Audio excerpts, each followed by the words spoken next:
పట్ల ఇప్పుడిప్పుడే పబ్లిక్లో కాస్త అవేర్నెస్ వచ్చింది, ఆలోచించడం ప్రారంభించారు, ఆలయాలకు వెళ్ళడం ప్రారంభించారు, కాస్త పాజిటివ్ దృక్పథంతో ఆలోచించడం ప్రారంభించారు. ఎందుకంటే సుదీర్ఘకాలం పాటు వామపక్ష భావజాలకులు తీసుకొచ్చినటువంటి ఆ భావన కారణంగా మన దేవుణ్ణి మనమే నిందించాం, అసలు పూజ చేయడం తప్పు అనుకున్నాం, లేదంటే కనుక టైం వృధా అన్నటువంటి తరహాలో తీసుకొచ్చారు.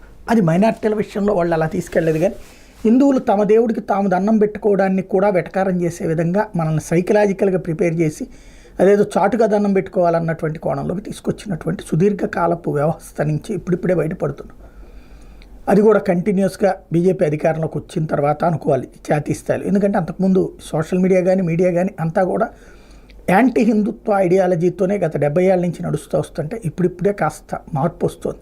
అది అటల్ బిహారీ వాజ్పేయి ఫస్ట్ టైం ప్రధానమంత్రి అయినప్పటి నుంచి ప్రారంభమై ఇప్పటికీ ఒక ధైర్యంగా నేను హిందువుని అని చెప్పుకునేటటువంటి పరిస్థితిలో ఉన్నారు. అట్లాగే ధైర్యంగా ఇంటి మీద కాషాయ జెండా పెట్టగలిగినటువంటి, అంటే బీజేపీతో సంబంధం లేదు అక్కడ, హిందుత్వం అంటే కాషాయం అన్నటువంటి జెండా ఎగరేసేటటువంటి ధైర్యం చేయగలుగుతున్నారు. కాబట్టి ఈ సిచ్యుయేషన్ దుర్వినియోగం కాకుండా చూసుకోవాలి. వేములవాడకు సంబంధించి గత 4-5 రోజుల నుంచి సోషల్ మీడియాలో వాట్సాప్లో ఒకటి వైరల్ అవుతుంది.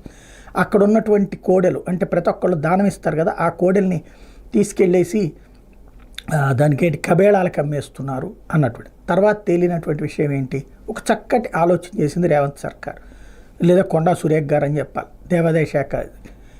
ఎవరైతే ఆ చుట్టుపక్కల ఏరియాలో వ్యవసాయం చేసుకుంటారో ఆ వ్యవసాయం చేసుకునేటటువంటి వాళ్ళకి ఈ కోడెలు భగవంతుడికి సమర్పించినటువంటి దాన్ని ఏమంటాం, మనకి మామూలుగా ఆంధ్ర భాషలో చెప్పాలంటే ఎడ్లు అంటాం, అక్కడ సమర్పించుకున్నటువంటి వాటిని తీసుకెళ్ళి అక్కడ ఆయా పొలాల్లో పనిచేయించుకోవడానికి, తద్వారా వాళ్ళు మేత పెడతారు, వాళ్ళు పోషిస్తారు, ప్లస్ వాళ్ళకి వ్యవసాయానికి ఉపయోగపడుతుంది. ఊరికినే వృధాగా కూర్చోబెట్టి మేపడం కంటే కూడా అది భక్తులు ఇచ్చినటువంటి విరాళాలతో జరుగుతూనే ఉంటుంది. భక్తులే ఆ కోడెలకి ఇవి కూడా ఇస్తూ ఉంటుంటారు, అది నడుస్తుంటుంది. కానీ కూర్చోబెట్టి దాని శారీరకమైనటువంటి అవసరం జన్మతః దానికి ఉన్నటువంటి లక్షణాన్ని వినియోగించుకునేటువంటి ఒక చక్కటి ఆలోచన చేస్తుంది. మళ్ళీ దాంట్లో ఇప్పుడు ఒక కొత్త వివాదం, దీంట్లో వాళ్ళకి ఇచ్చారు వీళ్ళకి ఇచ్చారు అన్నట్టు అనవసరపు వివాదాలు ఎందుకు?